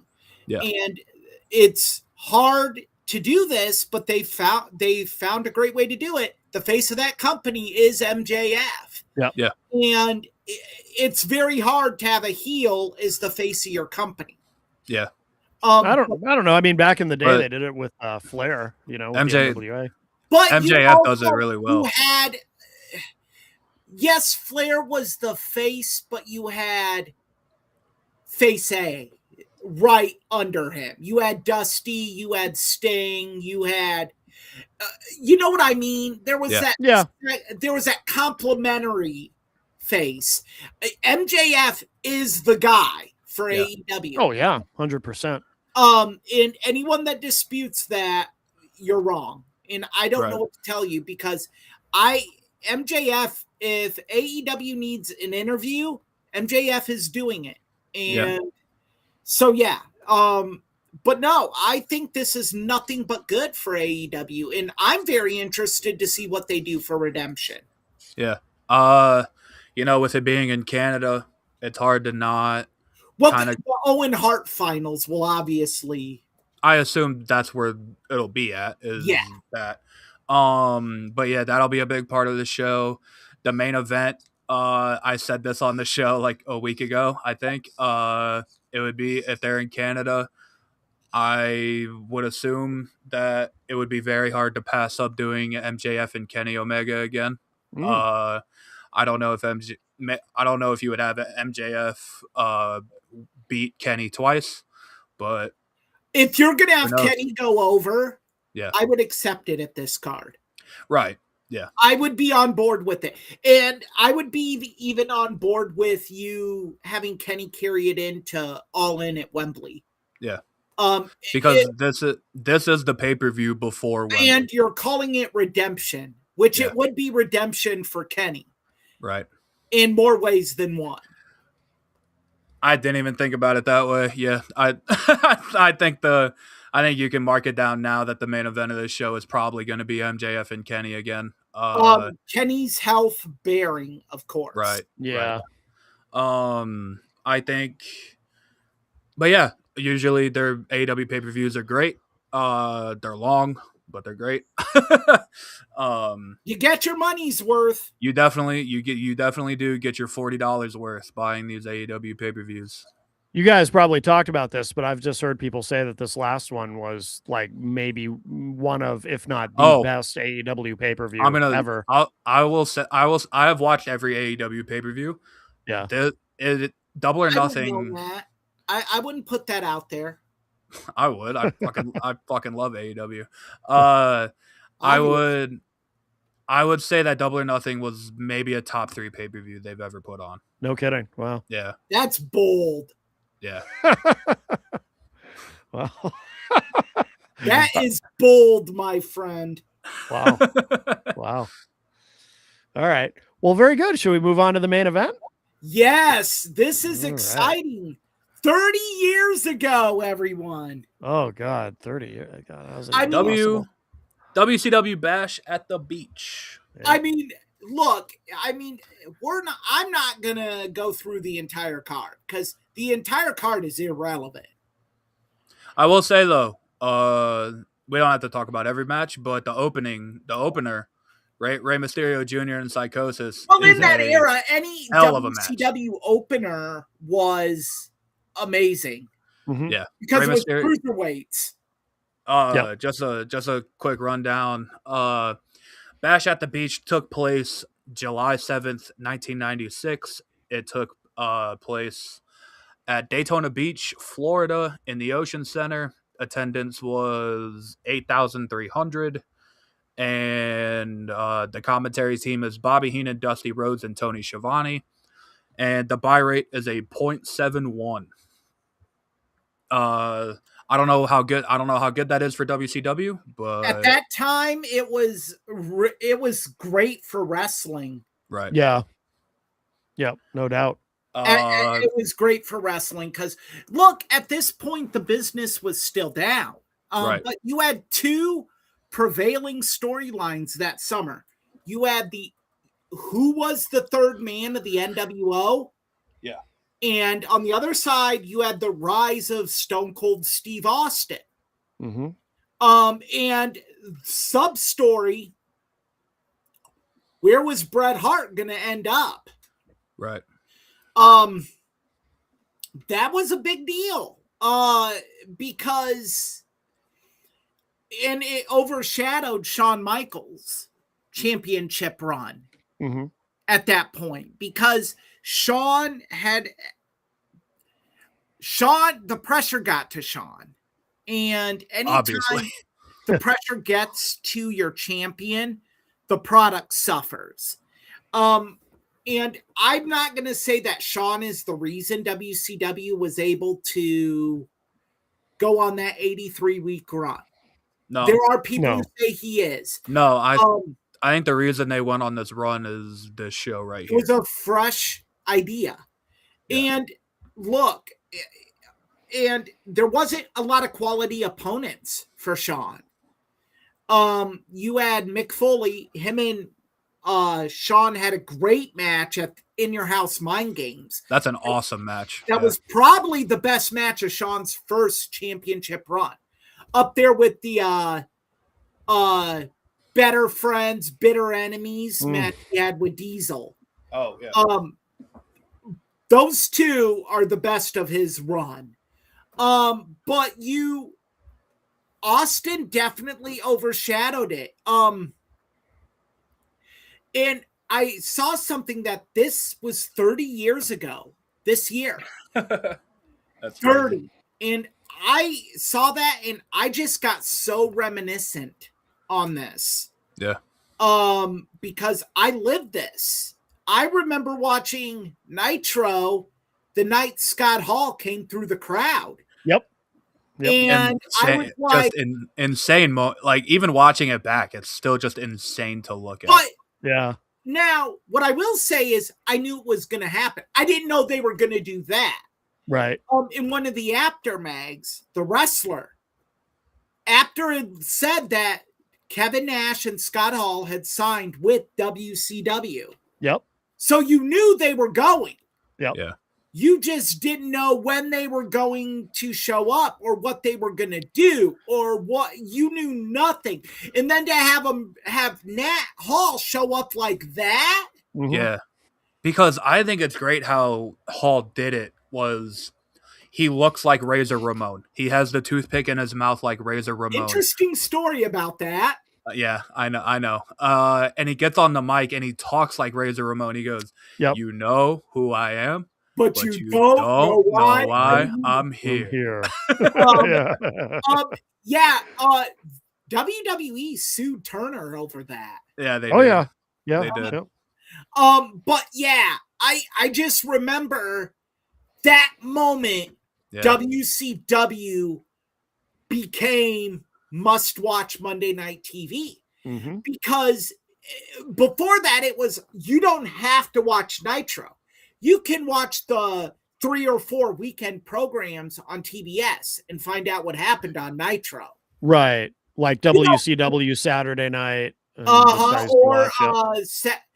Their Saturday morning show, or you don't need to watch. Right. You don't need to watch Nitro. I couldn't imagine watching a Nitro before that. Like that just sounds terrible in my opinion. It was bad. Like they tried. They really tried. They had like their main events. It was literally throwing poop at the wall to see what sticks. Like I remember one main event was Hogan versus Villain of the Week 5. That is what it was. Yeah. This is even better. Hogan and Sting versus the Zodiac and Shark. Oh hell Those were some dark days. We're rocking. It was a main event for a Nitro. They even had the house is up, brother. The house is up, brother. They even had another main event that sticks out to me because I'm like, why the fuck would you do this? The Barbarian versus Sting, 1-on-1 main event, Monday Nitro. Ew. That's like top of the second hour match or something. Like that ain't no main event. It's because Barbarian was a former WWF guy. That's why. Yeah. Dude, you're splitting He was friends with Hogan. Your most dominant and feared tag teams. Yeah. And then one Nitro they had they advertised a triple threat tag match. The Steiners, Harlem Heat, and the Nasty Boys. Oh, you take out the Nasty Boys? That's probably a sick match. Yeah. They had to take out the Steiners. Steiners were for that show. Yeah, they weren't at the arena. Yeah, they probably had a date. They probably had a date in Japan that they forgot about. No, they weren't booked. Like this is the shit that you got on Nitro in the early days. Yeah. I believe Eric has talked about it on 83 Weeks that it was a major miscommunication. No shit, Sherlock. Yeah, they aren't there. Yeah, of course. They're not there. Yeah. But yeah, they had the Nasty Boys in Harlem Heat in a main event, which sucked because it was the main event on WCW Saturday night. Oh.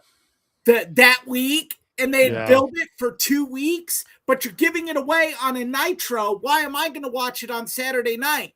So it was a schmoz finish, a double disqualification, and they had the title switch on WCW Saturday night.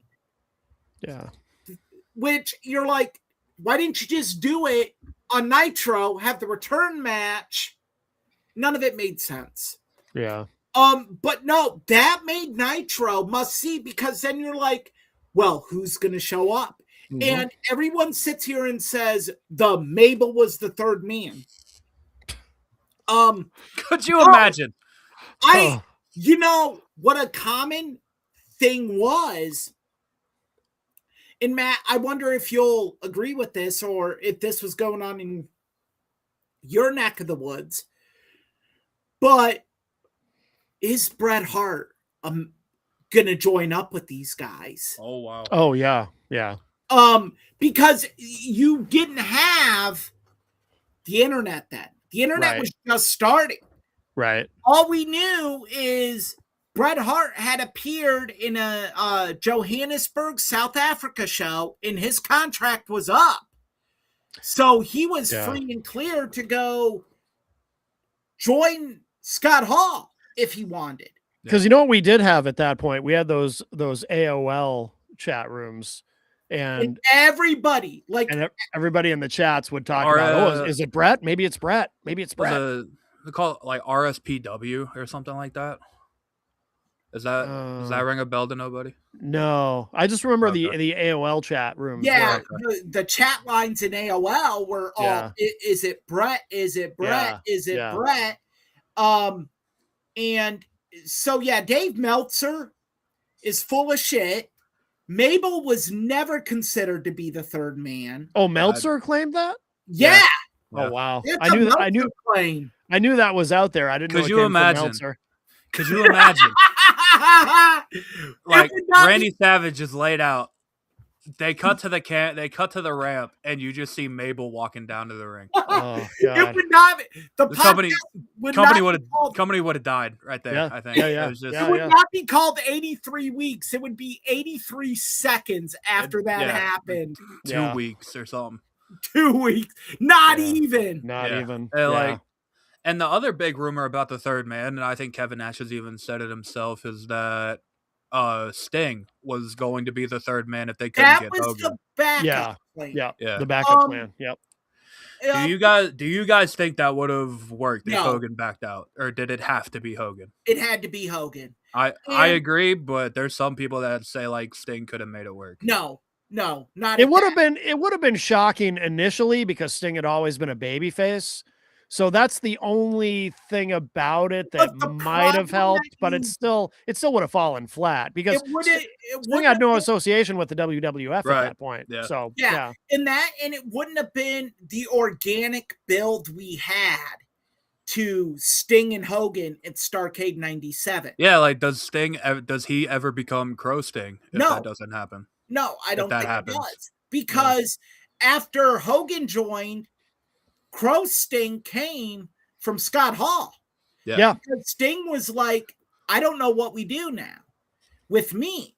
And Scott Hall's like, You ever seen the movie The Crow, Chico? yeah. Hey, yo. He's like, you could paint your face like the Crow. And Sting's like, that'll never work. Lo and behold, it did. it worked. Yeah. It worked pretty well, I'd say. Yeah. But no, I actually went back on Daily Motion because this event is not on the Oh, WCW yeah. Vault. Oh, And I R.I.P. watched this event, and I just remember watching it live on pay-per-view and like being tense the whole night. hmm. Yeah. Because you didn't know. You literally felt like you were watching a war about to blow up. Yeah. And this was the first WCW pay-per-view I had ever begged my aunt, Austin's mother, to order. Really? Yeah. I had to see this. Uh, I thought, I told my buddies, I'm like, you know who I think the third man's going to be? Randy Who? Savage. oh, he I think turns on Randy his team. And, Savage yeah. is going to turn on WCW. I think that could have worked, actually. I think it could have. That would have been a better backup plan than Sting, actually. Yes. Oh, yeah. Yeah. But how do you I don't know if you swing that well, though, because Savage was in the ring. You needed to have a guy that got injured out of the match. And Sting did, if you recall. Yep. So it would have been real clunky to have Savage do it. Yeah, they could have made that work. Well, yeah, Savage could make wrestling. Well, because who was the third? It was Luger, right? Luger was the other dude on that team. Sting and Savage. Yeah, that's what I thought. And Sting got injured, and that led the announce. And I gotta say this, probably one of the best announcing jobs for one event is on this card with Dusty Rhodes, Tony Schiavone, and Mike Tenay. Because all night Bobby Heenan. Night they're building this tension. Mm-hmm. All night. And you're just amping it up. And you're like, as a viewer, you're literally sitting there. You're about to burst at the seams at what is going on here. You just want it to be over so you can like release and just be like, oh. But you make it sound quite sexual, Eric. Yeah, you know how when you whoa. Not that kind of show. It might have been orgasmic. I don't know. Well, that's the thing. I hadn't puberty hadn't happened yet here. So yeah.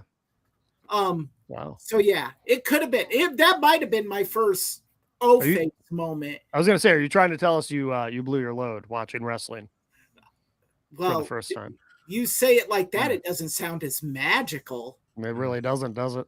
No, you make it sound perverted. Oh, sorry. Especially with who's in the ring. Yeah.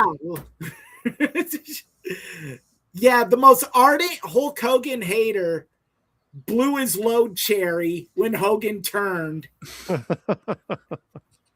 Didn't even realize it. Just like, oh!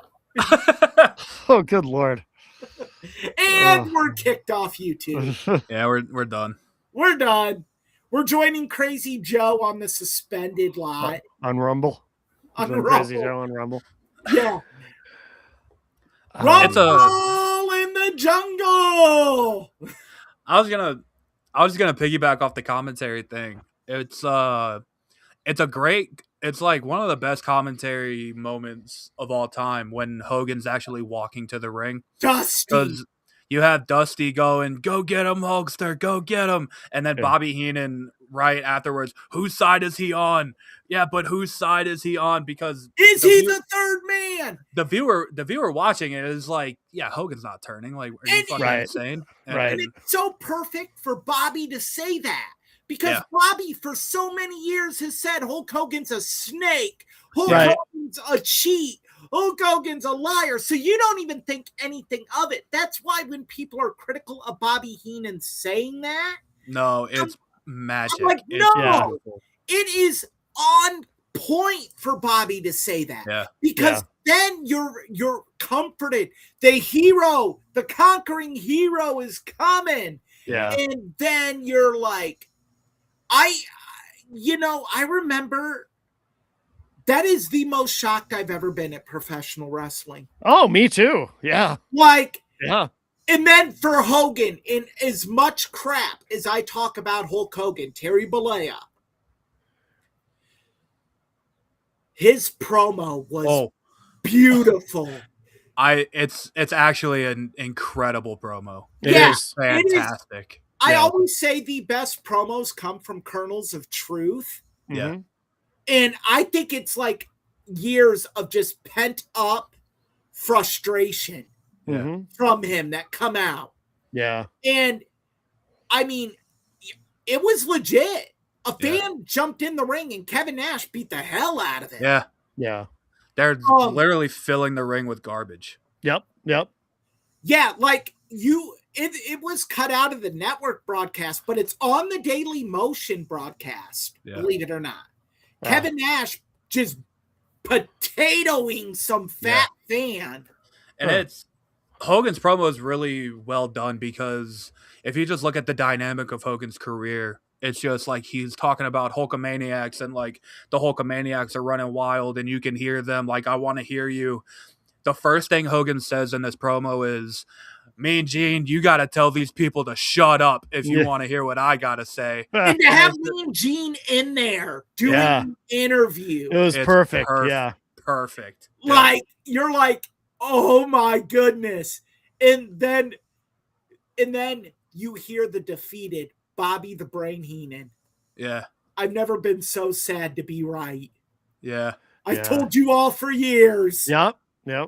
And you're like, oh my It was just goodness. like, even like Heenan couldn't believe it. And he was the one that's like been saying this about the guy, but like he never thought it was actually true. True. Yeah. It's You're really, really good storytelling. Yeah. It is. And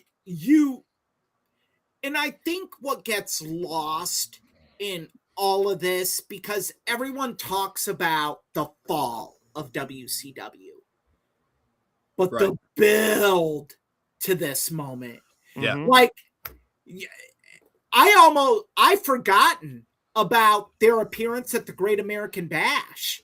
Yeah. Where they power bombed Eric Bischoff off the stage. He jackknifes Bischoff. Yeah, and Kevin Nash got a face full of Bischoff dong if you hear him tell the story. Oh, really? Yeah, Bischoff, I guess, Kevin Nash has said on Click This, Bischoff wasn't wearing boxers. Oh, ew. And so he got him up and, face full of Bischoff dong. Oops. He's like, he's actually said, he's like, I felt it on my cheek. One of my favorite Scott Hall sayings comes from that Great American Bash moment. It's one that I say to this day still. It goes, the big man and the medium-sized man are gonna carve you. Oh. It's so fucking cool. It is. And the way they walk out. Yeah.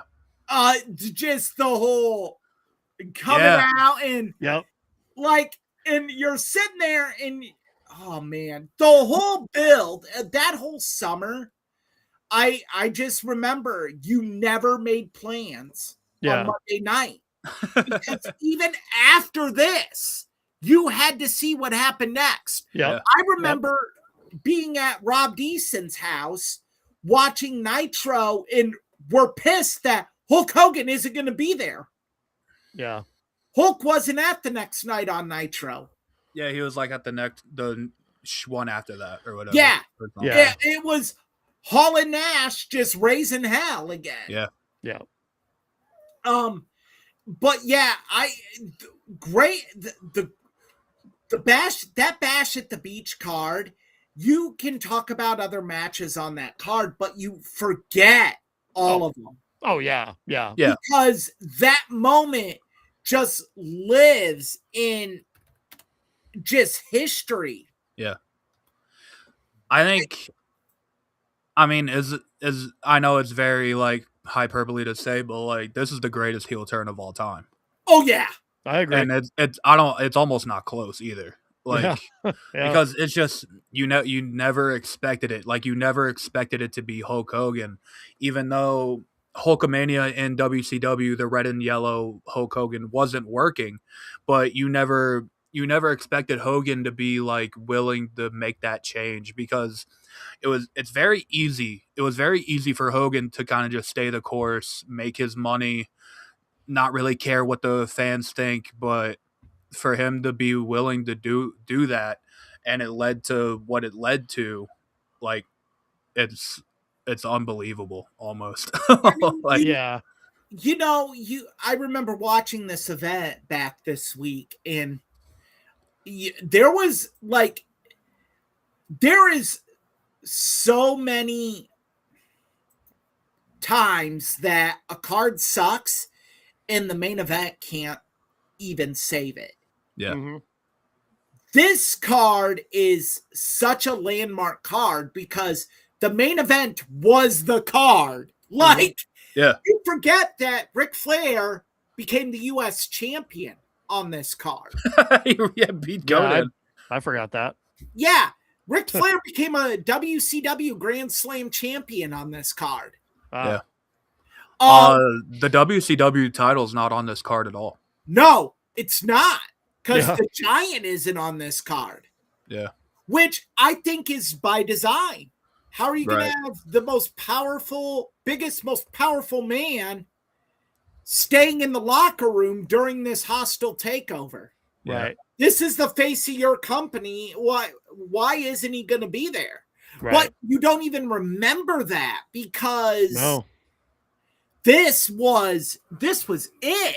Yep. Yeah. And I remember after it went off the air, the first thing, I sat there, and on Viewer's Choice, Matt will remember this. Austin, this is going to be new to you. It would count down to the replay Mm-hmm. if you Right. kept it on. After like sitting there for 5 minutes, I ran downstairs and asked your mom if she would buy me the replay. No kidding. Yeah, because I wanted to record this. Yeah. I like. And and what was the answer? I can guess what it is. it was no. Yeah. We'll leave it at it was no. Okay. We're not going to get into the exact verbiage. Austin is probably well aware of what the verbiage was, yeah, I Yeah. know exactly. Yeah. because it's at 10 o'clock Sunday night. Yeah. Might have had a few Black Velvet and Pepsis in her. Yeah. Got work in the morning. Got work in the morning, and this little Yeah. bastard running out of the bedroom. Oh, that's funny. Hey, can we drop another $30 so I Yeah. can watch this again? Yeah. Wow. Yeah, I can imagine. Yeah, it was no. We'll leave it at that. We Yeah. won't disparage Aunt Cindy. During Hogan's promo, do you guys notice that he never actually says New World Order? Yeah, he Yes, says New World Organization. Yeah. Oh yeah. Oh, I didn't even realize he did. Yeah. He never says New World Order. It's organization. Yeah. There's some Mandela effect there, because most people seem to remember him saying New World Well- Order, but you're right, he did not. Ripple Junction produced a shirt that has that picture that we're showing right now on the front, and on the back it says, "This is the New World Order of Wrestling, brother." Yeah. Oh, okay. So yeah, total Mandela effect. Yeah. Yep. Yep. But it's such a great moment, and like it showed that summer wrestling events could supersede WrestleMania. It could be bigger than Starrcade. Oh yeah. Yeah. Like it's almost, and it was like, there's other events than SummerSlam in the summer. Even at that point, SummerSlam had taken a back seat. Yeah. So yeah, this was huge. And I think it was such a brilliant maneuver by WCW to have this happen after Austin won King of the Ring. Oh, by the way, I just I was looked gonna at. say, I'm sorry. I think me and Matt did the exact same thing. So I looked up the promo, and he does go, "You can call this the New World Order of Wrestling, brother." Right. But later he goes, oh shit, I can't find it now. he said it both ways in the promo. Yeah, he says it both ways. Yeah, And I think when when he said New World Organization, I think he meant to say New World Order. yeah. Like the end of the promo, he goes, the New World Organization of Wrestling. But Yeah. but that is right. He does say New World Order. Yeah. My fault. But yeah, just such, in that moment, you really felt the tide shift. But yeah, I was gonna say though, what came first, Austin winning King of the Ring or this? Austin. Okay, Austin that's what happened I in- thought. That's what I thought. Austin happened in June because in June it was supposed to be Triple H that won King of the Ring. But the curtain call happened in May. Oh, So, he got buried. Yeah. By the way, you know what this says here? Again, not to keep going back to this, but it says he actually says New World Organization twice. That's what I thought. Yeah. Yeah, but it says here because he stumbled on the word organization at the end of the segment, some fans mistakenly remember him missing the order phrasing entirely. However, his very first declaration did say New World Order. So he said New World Order once, but then he said it wrong the other 2 times after that. Good work, Hogan. Yeah. I mean, New World Organization sounds cool. Not as cool as No. New World Order. Bit of Not a as cool as- mouthful. Yeah, not as cool as New World Order. But Well, plus the phrase New World Order was already a part of the American lexicon because for some bizarre reason, President George H.W. Bush had said that in a debate, was talking about, he started using the phrase New World Order. And at the time, everybody was like, the fuck is he talking about? And, and people look back on that today and go, oh, what the fuck was he talking about? But that's where that phrase originated. He was talking about WCW. I guess so, yeah. Throw out this and bow, in cahoots with Hogan the whole time. Yeah. And of course, it leads to, I mean, the New World Order. I mean, what can we say about it? One of the coolest factions of all time, coolest logo, one of the greatest wrestling shirts of all time, a shirt that I actually own. I had one. I own an NWO shirt. I had several of the NWO shirts. To this very day, I will wear that shirt out in public, and people will be like, "Oh hell yeah, man, new NWO for life." Yeah. Does anyone ever see you in the shirt and say, "Ah, hell yeah, New World Organization, brother"? Does anyone ever say that? The last time I wore it, I was at a bar. Because it's a cool bar shirt. I don't know if you guys know that, but now we do.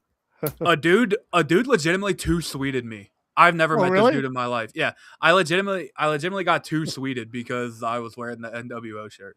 Oh wow. Oh, Austin, you're getting some love in the chat room again. Oh yeah. Apparently, I'm intimidated by your immense talent. By the way, these guys have found Matt Connerton Unleashed. They were showing up in my chat room yesterday. Oh. How does it feel to have to get up? How does it feel to have to watch us just to hate view us? Oh, that's fine.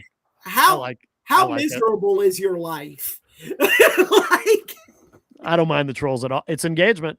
It is engagement, but if you really go into the deep recesses, you're like, it's so pathetic. See, I can't say that though, because I'll be a hypocrite if I do, because Jenny and I, we actually enjoy watching Crazy Joe's videos.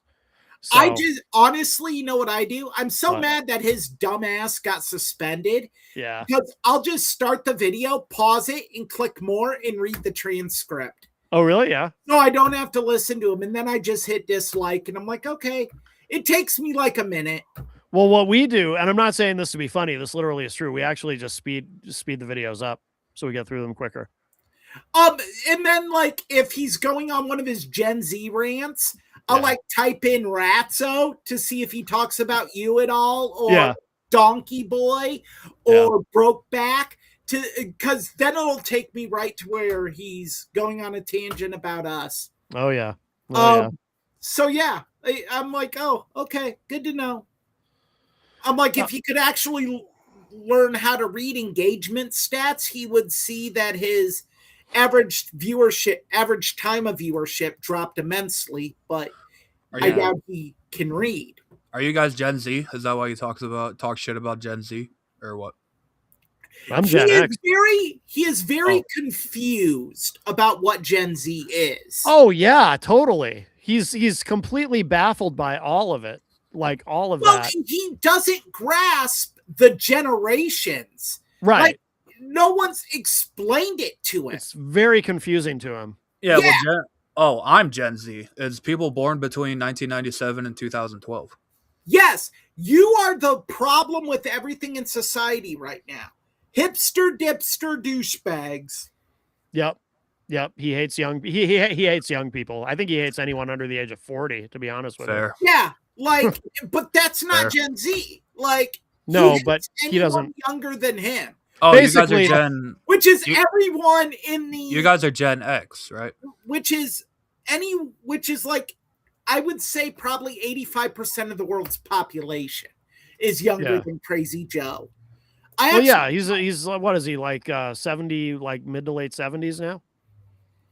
I thought he was late. No, I just he's 60 now. I just say that because I know it bothers him when I tag him as older than he actually is. No, he's almost 70. I actually cut the DX promo on him. I'm like, I'm better than you. Well, everyone's better than you. I'm younger than you. Everyone's younger than you. Well, and I'm bigger than you in more ways than one. Yeah. I can put it out with that thing. Isn't that what Sean says? Well, anything else on Bash at the Beach? I mean, I think that, if anyone's interested in watching this card, don't. You can watch the whole main event match on WWE's YouTube channel. Yeah. And Yeah. that's all you need to watch. yeah. The rest of the card, like, if you were to remove this, it would be an episode of Nitro. Yeah. It Fair. is awful. Yeah. But again, I think what sells this so well is they built the tension from Mhm. WCW main event all the way through the entire card. Yeah. So it is just an amazing moment, and I think a great starting point for our summer series. Yeah, I like Eric said, you don't need to watch this whole show. If you want to, cool, but you don't Right. have to. Maybe watch just the opening match. Yeah, I will say though, Rey Mysterio and Psychosis have a hell of a match in the opener. And Psychosis and then- saves Rey Mysterio from imminent death. Yeah. But yeah, this main event is definitely worth a watch. Hogan's promo, it's one of the greatest promos of all time, in my opinion. Agreed. This is what, and I know this term gets thrown around a lot, but I'm no joke when I say this. Hogan's heel turn is one of the greatest moments in wrestling history. It is. The Oh, greatest absolutely. moment. We do not have pro wrestling where it's at today without this moment. No, I agree with that. Yeah. I We agree. don't, because pro wrestling, when this happened, it was bad. It was down bad. In Iowa, we didn't even have shows coming to Des Moines. Right. Really? Yeah, it was like every maybe 16 months they would go to Moline, Illinois. Yeah. Mhm. They were only hitting the major markets. It was bad. Like, Yeah. it was to a point where you were like starting to wonder, like, is this gonna stay around? Because you could even go to like a video store on a Friday night and all the wrestling videos were there for the taking. Right. Mhm. Yeah. That was a bad sign. Yeah. And I mean, this, like, without a doubt started the boom period for wrestling. Like, I will say you need to give a lot of credit to the King of the Ring that year too. yeah, Yes. like this with Stone Cold, like, this shot wrestling into a stratosphere that it hasn't reached since. Like, let's was just be honest. It It was a perfect storm. Yeah. I remember after Stone Cold dropped that promo, Austin 316 says, "I just whooped your ass." Another one of the greatest promos of all time. Yeah. The next morning, that clip was on Good Morning America. Oh, was it? Yeah, talking Huh. about blasphemy and Oh. how this aired with children watching, and yeah, it was bad. Wow. Franklin Graham was rallying against it. You talk about John 316. Yeah. And like, really, that wasn't even the most blasphemous thing he said in that promo. Was it? You thump your Bible, you say your prayers, and they didn't do a damn thing for you. Yeah. As Jake Roberts is like dead, walking to the back. Being carried back. Yeah. Yeah. Oh boy. Oh. But yeah, All right. such a great moment. Yeah. Absolutely. Absolutely. Well, very good. So should we talk about next week? Next week is one of my favorite pro wrestling events of all time. It is SummerSlam 1997, Heart and Soul. Or as I like to call it, the beginning of the end of Bret Hart in WWF. Is Bret Hart versus Undertaker with Shawn Michaels as the ref. And Owen Hart versus Stone Cold Steve Austin for the Intercontinental boy. title. And I think we're going to have a lot of differing opinions on that. Probably, yeah, which is good. It is good. Well, very good. Very good. So we look forward to that. All right. Excellent. Well, Eric, where can people find you? You can find me on, of course, theirishtribune.com. I say it every week. We're gearing up for football season. Notre Dame projected to be a top 5 preseason team coming into this season. National title contender, so have a lot of big things on deck. You can find me on TikTok, Pilcher's Point, Instagram, Pilcher's Point, X, Eric.PilcherIT, or Facebook, Eric Pilcher. Very good. And Austin, where can we find you? His Excellency. Yes. I'm on Twitter or X, whatever you want to call it. I was live tweeting during Clash in Italy, but I talk about wrestling, movies, sports, whatever comes to my mind. If Being you care, too hungover to be on the show, is that broached? I'm asking for a friend. I'm not accusing anyone. For a friend, yeah. For a friend. But yeah, follow me on there if you care. Just search my name, you'll find it. They probably don't. Well, very good. And of course, you can find me at mattconnerton.com, and all my links to all my socials are there. Oh, by the way, just very, very quickly, just because we were talking, I don't know if you guys, are you guys fans of Solo Monster at all? Solo Monster on I'm a big Solo Monster fan. Yeah. I like him too. Because we were talking about this earlier, he posted a video. I just got a YouTube notification titled "Rinse Repeat with the Bloodline." And I just thought that was interesting because he was listening to us. Maybe, but Solomonster's big time. I don't know. Yeah, he is. He's pretty successful. We're big time. We're getting there, inch by inch, inch by inch. We're not suspended from YouTube. That's true. Never have been that. So we're doing something right. Maybe we will. Maybe we will with Hogan, with Eric's explosion talk earlier. I don't know. Maybe. You know what? I'm gonna blame Austin. If we get a YouTube violation, I'm blaming Austin, and we're just ghosting him. That's how we're gonna get rid of him. Wow. Okay. Well, very good. Seems to be the status quo in pro wrestling podcasts right now. I guess just so. Get rid of a beloved cast member and I guess treat them so. like shit. Well, we stand with Charles, but well, very good. And of course, please subscribe on your podcast platform of choice. Help us grow the show. And if it's on YouTube that you enjoy this, please like and subscribe. And that's going to do it for us for now. Episode 47 in the books.